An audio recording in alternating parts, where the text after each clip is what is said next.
Namanya disebut dengan Al-Fatihah. Artinya pembuka. Karena ketika Al-Quran dibuka, dialah yang pembuka di awal. Al-Fatihah.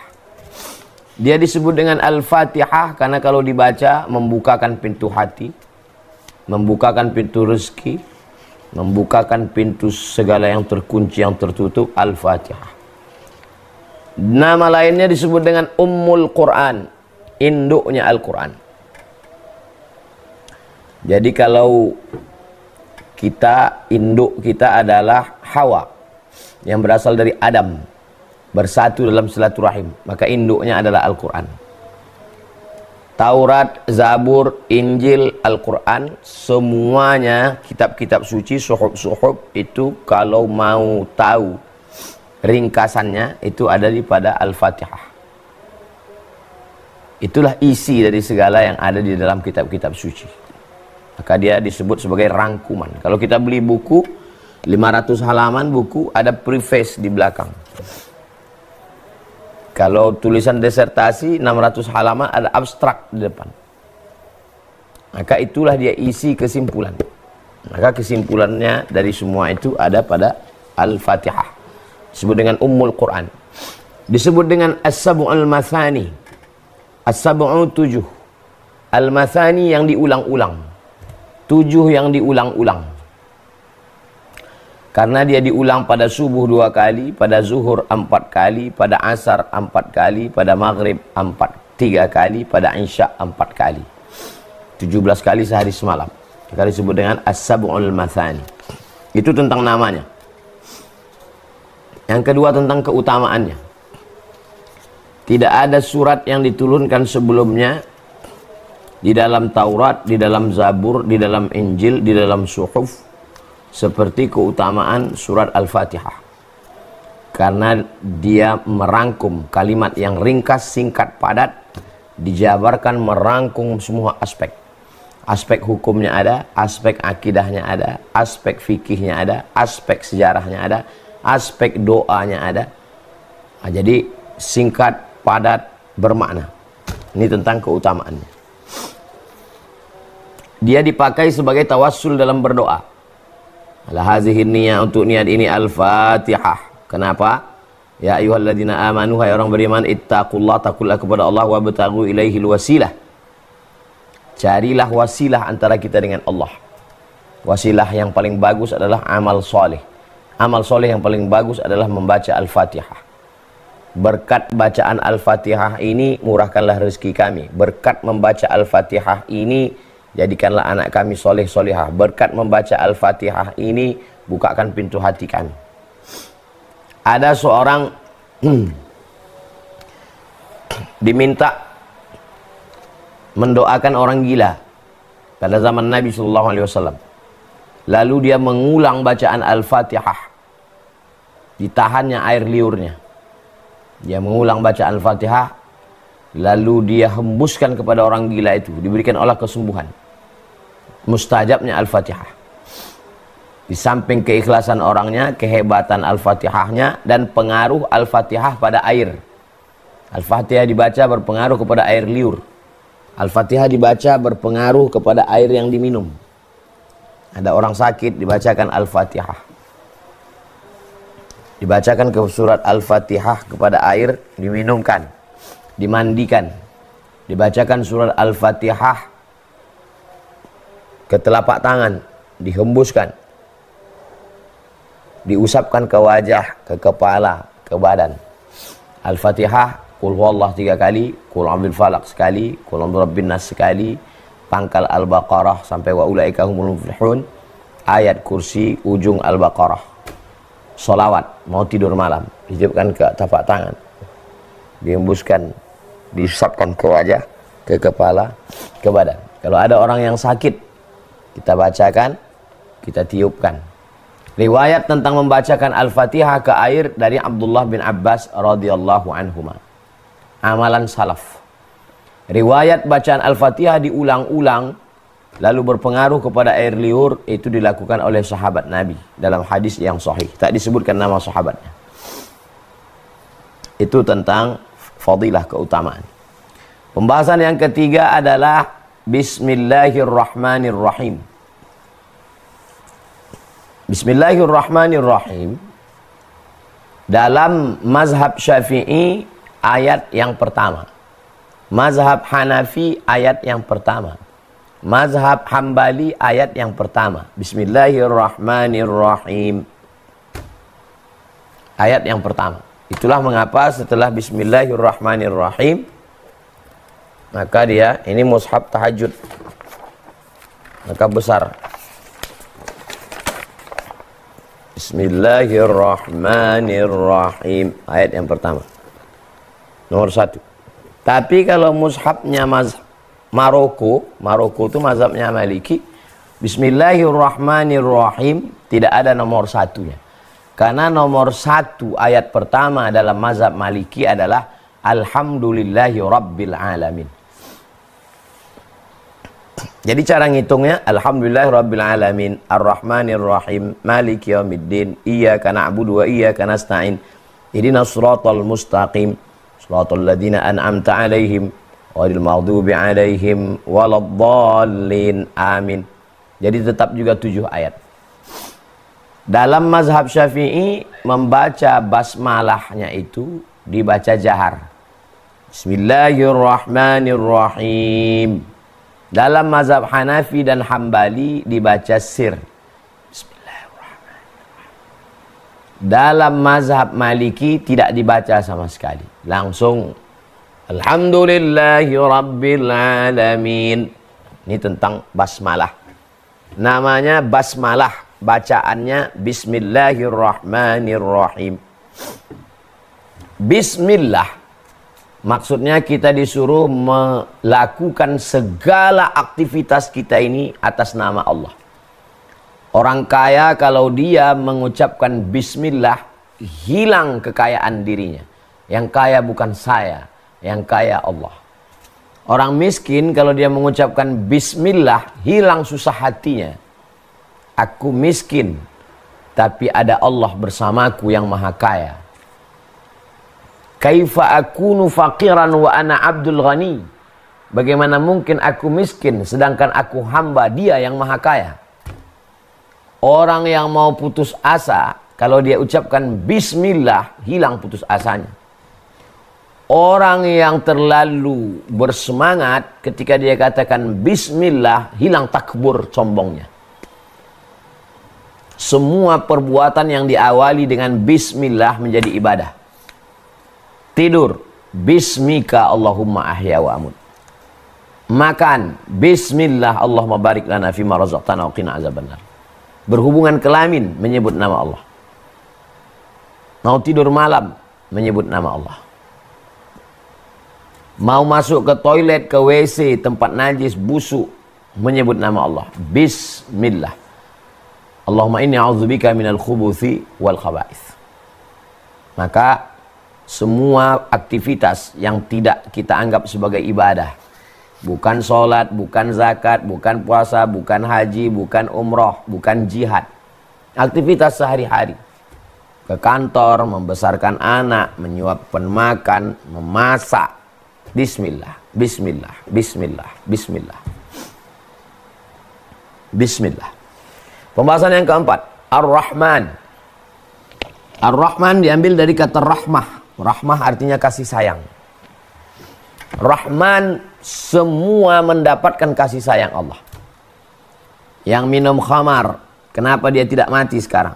Karena dia masih dapat kasih sayang Allah. Yang musyrik dapat kasih sayang Allah. Yang kafir dapat kasih sayang Allah. Hewan, binatang, serangga, semua yang melata dapat. Kenapa? Ar-Rahman. Pembahasan yang keempat, Ar-Rahman. Pembahasan yang kelima, Ar-Rahim. Rahman dengan Rahim asalnya sama-sama rahmah. Akar katanya sama-sama 3 huruf. Ra, ha, mim. Rahima. Rahima yarhamu rahmatan rahimun marhumun.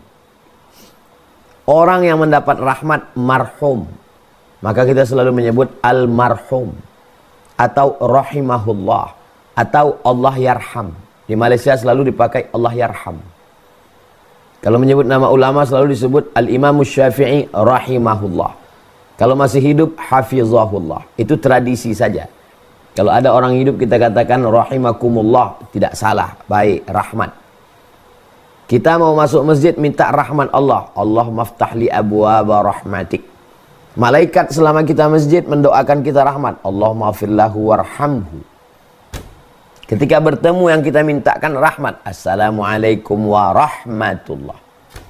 Ketika kita duduk antara dua sujud minta rahmat. Rabbighfirli warhamni. Kenapa orang yang tidak beribadah rezekinya lancar? Kenapa orang yang kafir masih hidup? Rahman.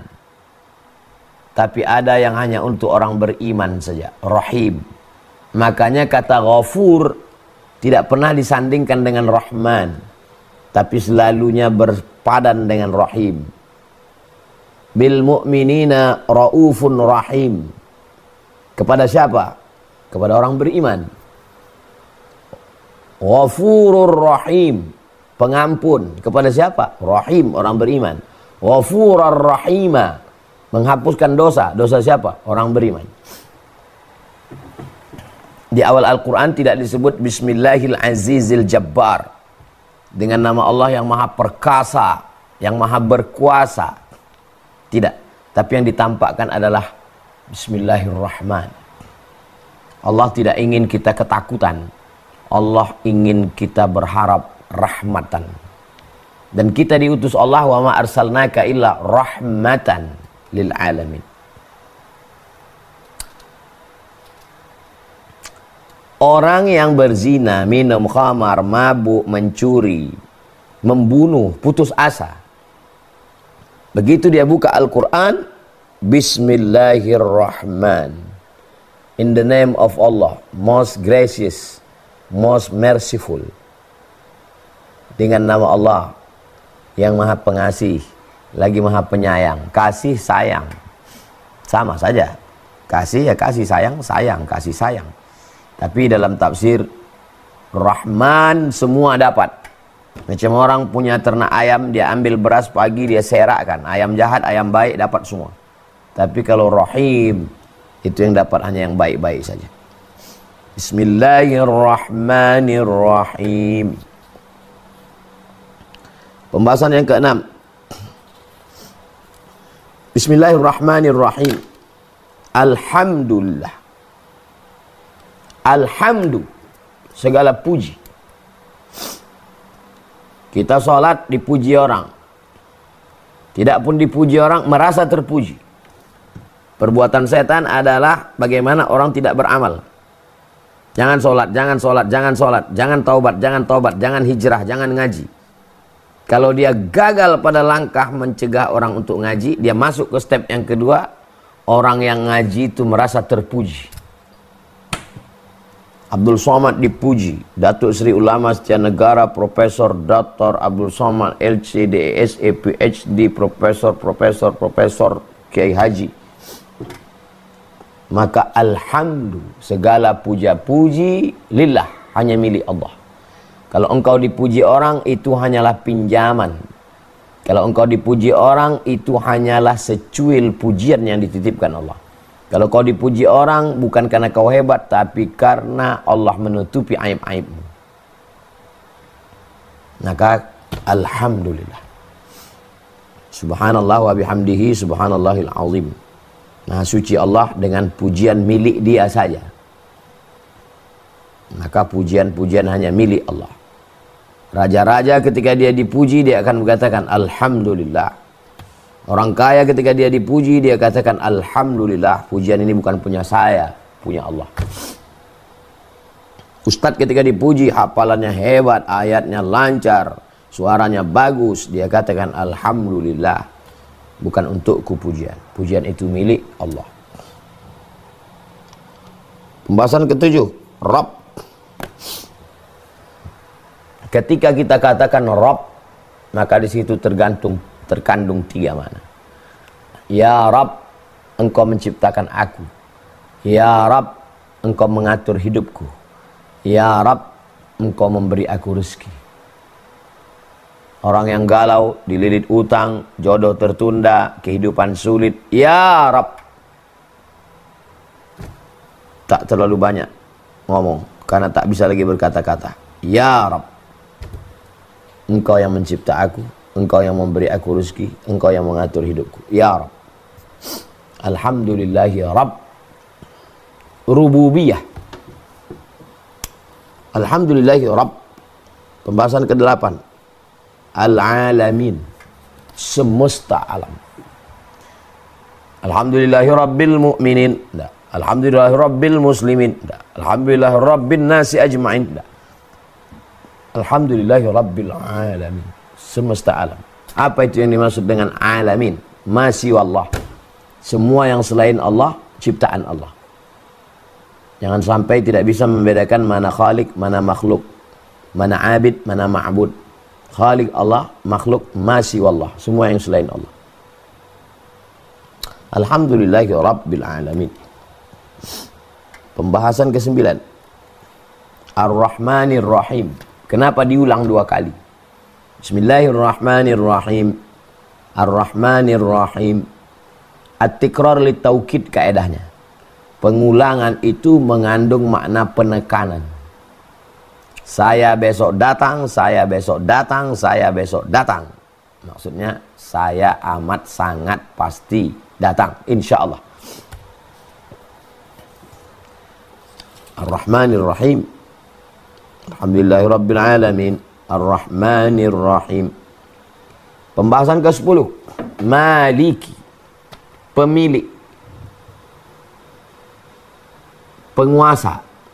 Kalau dibaca panjang pakai qiraat Hafs, Maliki Yaumiddin. Tapi kalau dibaca mengikut qiraat Warsh, Maliki Yaumiddin. Malik artinya raja. Al-Malik Abdul Aziz, King Abdul Aziz. Al-Malik raja, penguasa. Malik pemilik. Dialah pemilik. Malik.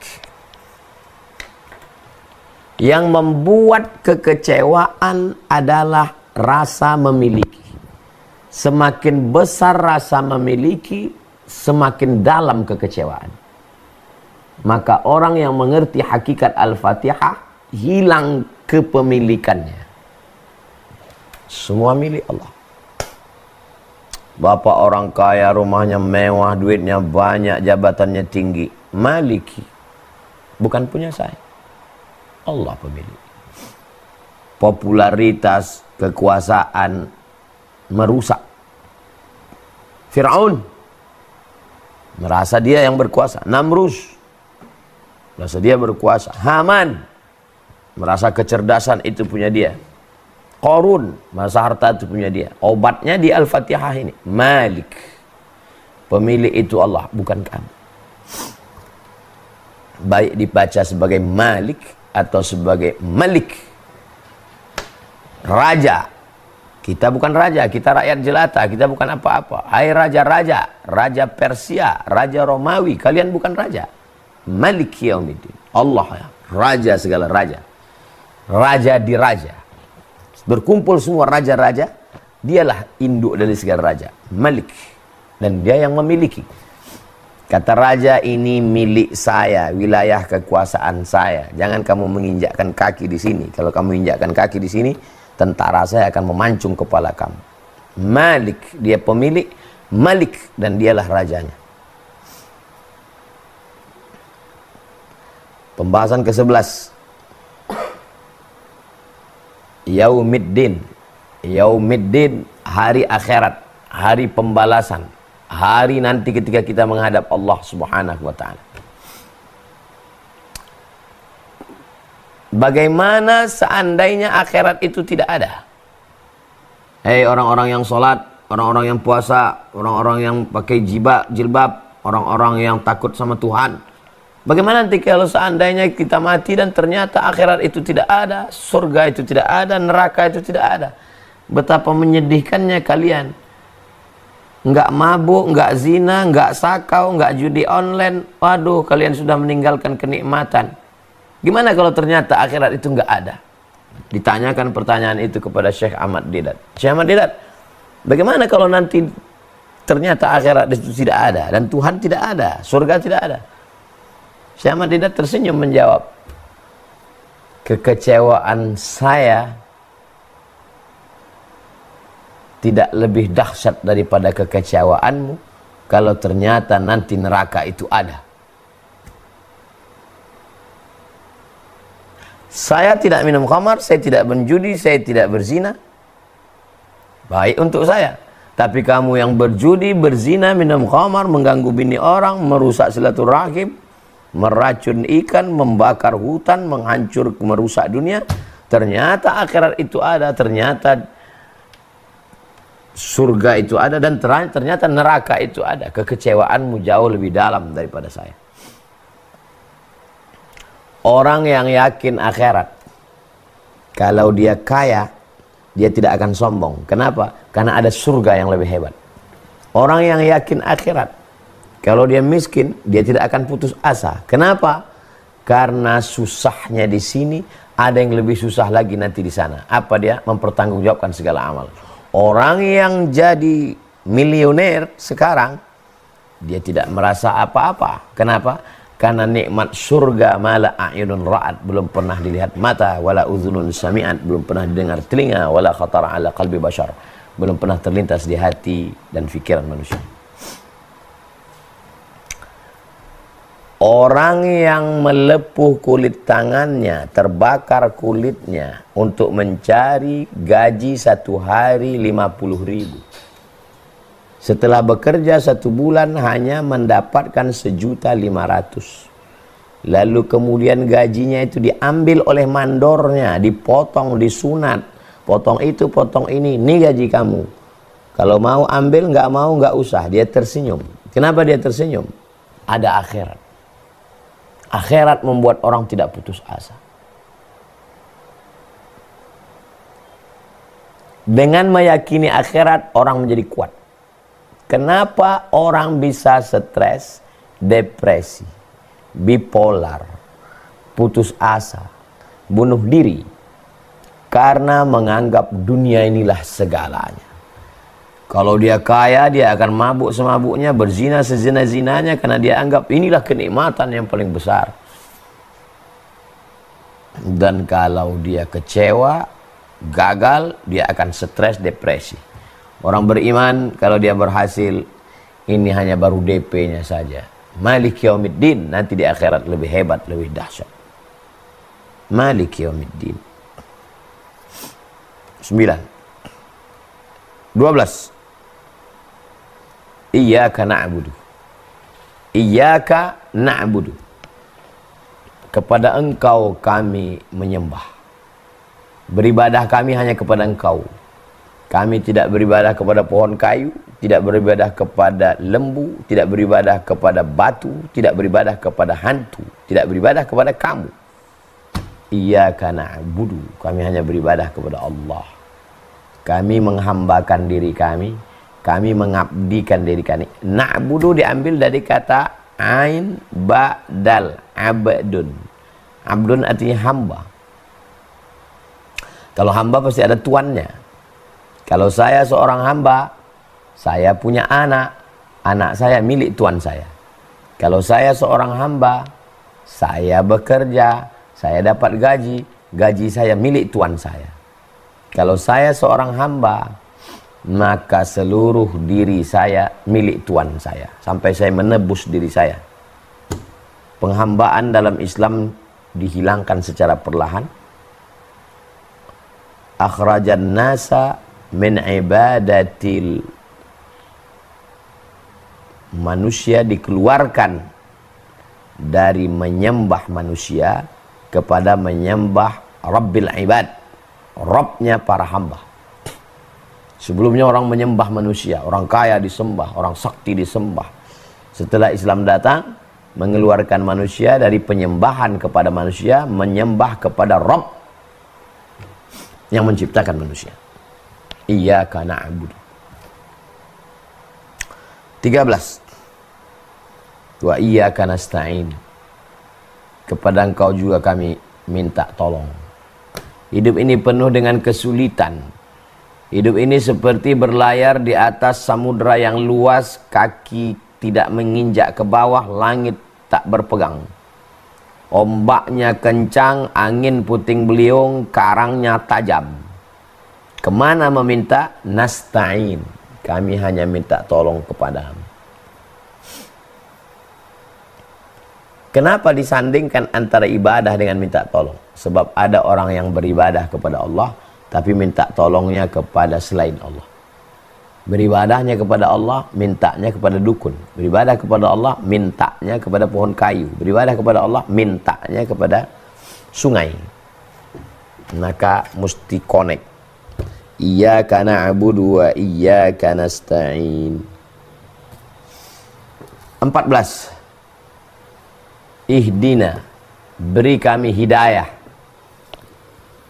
Saya akan melakukan perjalanan keluar dari kota Pekanbaru menuju Sumatera Barat. Sampai di jembatan Rantau Berangin, saya melihat ada pamflet sebelah kiri Payakumbuh, Sumatera Barat, sebelah kanan Rokan Hulu, terus ke Dalu-Dalu, terus ke Sumatera Utara. Maka pamflet itu adalah hidayah. Karena dialah yang menunjukkan saya mau ke Sumatera Utara atau mau ke Sumatera Barat. Atau mau pulang ke Riau. Maka ihdina, beri kami hidayah. Beri kami petunjuk. Tengah malam gelap gulita, tak tahu mana utara, selatan, tenggara, timur, barat, daya. Lalu kemudian melihat bintang. Oh, maka bintang itu adalah hidayah, dia penunjuk jalan. Ihdina, beri kami hidayah. Mudah-mudahan dia dapat hidayah. Kita kan sudah Islam. Kenapa kita minta hidayah? Kita bukan non-muslim, kita orang Islam. Kenapa kita minta hidayah? Hidayah ada dua. Hidayah sebelum Islam menjadi Islam. Asyhadu an la ilaha illallah wa asyhadu anna Muhammadar Rasulullah. Hidayah yang kedua, istiqamah dalam Islam. Jadi yang kita mintakan itu apa? Ihdinas siratal mustaqim. Hidayah kita sudah dapat. Hidayah la ilaha illallah sudah dapat. Hidayah bernabi kepada Nabi Muhammad SAW sudah dapat. Lalu hidayah apa? Hidayah istiqamah dalam Islam. Pagi, ihdinas siratal mustaqim. Siang, ihdinas siratal mustaqim. Petang, ihdinas siratal mustaqim. Tenggelam matahari, ihdinas siratal mustaqim. Sempurna gelap malam, ihdinas siratal mustaqim. Sepertiga malam tahajud, ihdinas siratal mustaqim. Jangan sampai putus daripada hidayah Allah Subhanahu wa taala. Ihdinas siratal mustaqim. 15. As-siratal mustaqim, jalan yang lurus.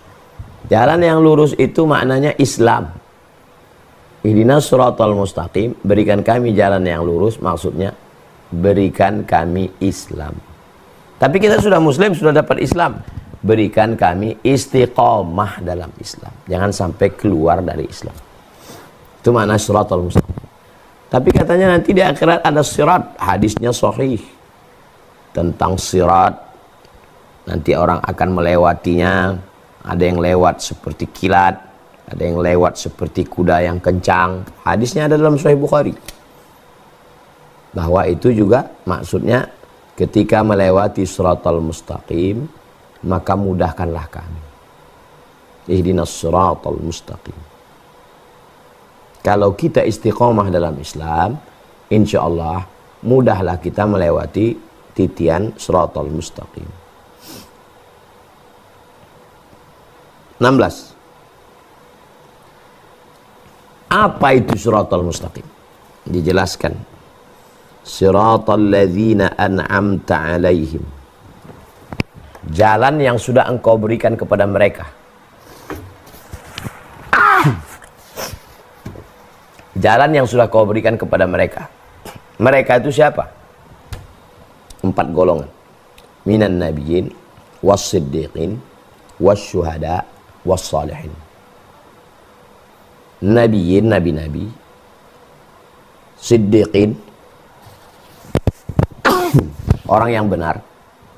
Syuhada, orang yang mati syahid. Salihin, orang-orang yang soleh. Berikanlah kami jalan. Jalan yang mana? Jalan yang sudah kau berikan kepada nabi-nabi, siddiqin, syuhada, salihin. Jalan apa itu? Jalan Islam. Jalan yang kita minta adalah jalan Islam. Tidak ada kontradiktif antara siratal mustaqim Islam dengan siratal mustaqim nanti di akhirat melewati sirat. Malah itu ada korelasi yang sangat ketat. Kalau kita menjalani Islam dengan benar di sini, maka mudah nanti di siratal mustaqim di sana. Kenapa gagal melewati siratal mustaqim di sana, masuk neraka, terpeleset, jatuh? Karena tidak istiqomah dalam siratal mustaqim di sini. Ihdinas siratal mustaqim. 16 siratal ladzina an'amta 'alaihim. 17 ghairil maghdubi 'alaihim, bukan orang yang kau murkai. Dalam hadis dikatakan siapa itu maghdub? Yahudi. Bukan orang yang engkau murkai, orang Yahudi. Kenapa Yahudi dimurkai? Karena sebelum Nabi Muhammad datang, mereka mau ngikut Nabi akhir zaman. Wa kanu min qablu yastaftihuna 'ala alladhina kafaru. Sebelum Nabi Muhammad datang, mereka selalu berdoa kepada Allah, Allahumma ansurna 'alaihim bin nabiyyil mab'uts akhiraz zaman. Ya Allah, tolonglah kami berperang melawan Bani Ghatafan, menangkan kami berkat Nabi akhir zaman yang engkau akan kirim nanti. Maksudnya Nabi Muhammad. Sebelum Nabi datang, mereka sudah selalu bertawasul menyebut-nyebut nama Nabi. Falamma ja'ahum ma'arafu kafaru bih. Ketika orang yang mereka kenal itu datang, kafaru bih, justru mereka kafir, ingkar. Maka mereka disebut maghdub, mereka orang yang dimurkai. Ayat 17. Poin 17. Poin ke-18. Waladdallin, Nasara. Kenapa mereka disebut dhalin, sesat? Karena mempertuhankan yang tidak layak menjadi Tuhan. Kalau Yahudi, dia tetap menyembah Allah, tapi tidak mau menerima Nabi Muhammad SAW. Kalau dhalin, Nasara, mempertuhankan manusia, maka disebut dengan dhalin, sesat. Wal maghdubi 'alaihim waladdallin. 19. Amin artinya istajib du'aana. Amin. Panjang. Amin. Amin, jujur. Al-amin, jujur, amanah. Kalau perempuan, aminah. Amin, percayalah. Amin, percayalah. Amin, percayalah. Amin, jujur, amanah. Amin. Istajib ya Allah, kabulkanlah ya Allah. Apanya yang dikabulkan? Permohonan tadi. Ihdinas siratal mustaqim, siratal ladzina an'amta 'alaihim ghairil maghdubi 'alaihim waladdallin. Amin. 20. Membaca Al-Fatihah berdialog dengan Allah. Alhamdulillahi Rabbil Alamin. Segala puji hanya milik Allah. Aku tak layak dipuji. Pujian hanya milikmu ya Allah. Apa kata Allah? Hamidani abdi, hambaku memuji aku. Ar-Rahmanir Rahim. Engkau maha pengasih dan maha penyayang. Apa kata Allah? Asna alayya abdi, hambaku sedang menyanjung, melambung, mengagungkan aku. Maliki yaumiddin. Apa kata Allah? Azzamani abdi, hambaku sedang menta'zim, mengagungkan, memuliakan aku. Iyyaka na'budu wa iyyaka nasta'in. Apa jawab Allah? Sa'alani abdi wa lahu ma sa'al. Dia meminta kepada aku, maka aku akan berikan apa yang dia minta. Shiratal ladzina an'amta 'alaihim ghairil maghdubi 'alaihim waladdallin. Amin. Siapa yang aminnya serentak dengan amin malaikat, ghufira lahu ma taqaddama min dzambih, diampunkan Allah dosa-dosanya yang lalu. Maka kita mengucapkan serentak dengan suara yang keras, amin, kabulkanlah ya Allah. Itulah 20 poin yang kita bahas pada kesempatan ini. Mudah-mudahan kalau kita baca Al-Fatihah dalam sholat, di luar sholat, menambah kekhusyuan kita. Dengan membaca Al-Fatihah menguatkan keyakinan kita. Dengan membaca Al-Fatihah membuka segala simpul-simpul yang terkunci.